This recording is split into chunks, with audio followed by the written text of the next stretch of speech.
William Wells Brown by Kaylen McDonald.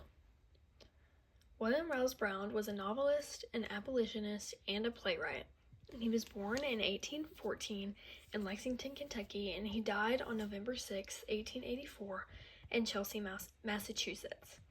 He's considered to be the first African American to publish a novel, a play, and a travel book. William Wells Brown was born to a black slave mother and what they believed to be his white slave-owning father.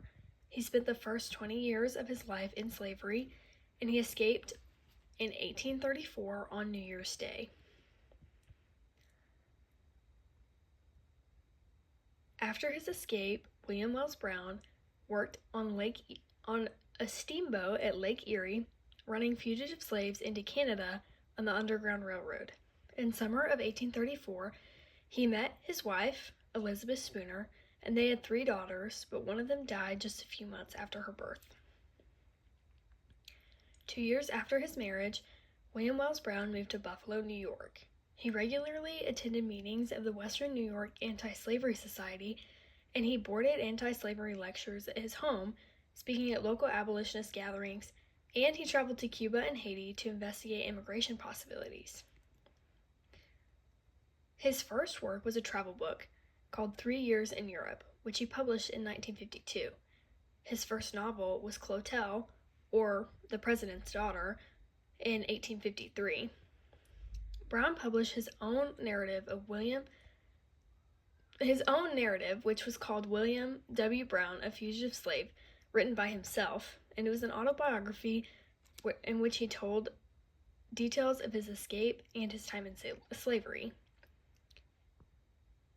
The play The Escape became the first play ever to be published by an African American, which was published in 1958.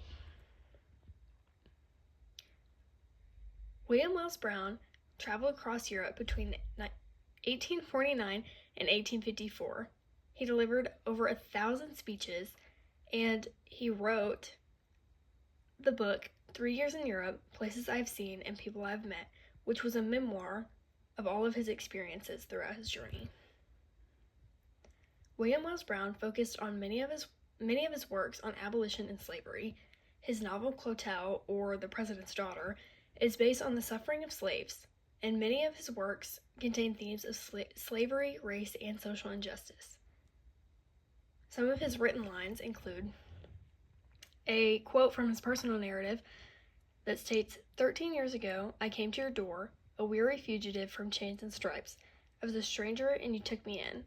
This is a recall of when he escaped and the kind stranger who welcomed him into his home. The next quote is from his book Clotel, and it states, on every foot of soil over which stars and stripes wave, the Negro is considered common property, on which any white man may lay his hand with perfect impunity.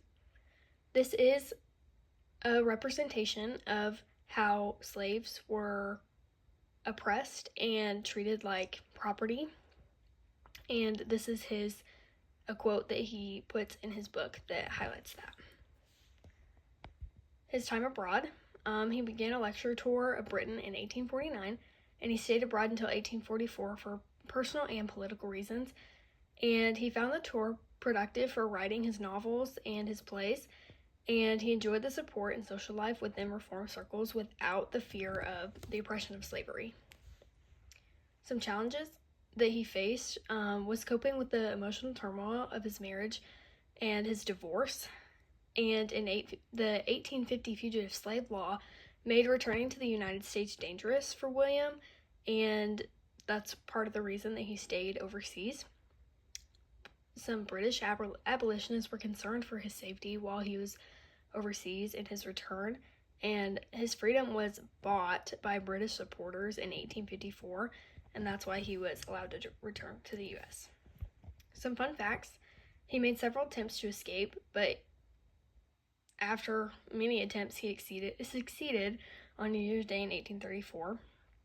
He lectured for the Western New York Anti-Slavery Society, and he gave more than 1,000 speeches in Europe and America throughout his times traveling.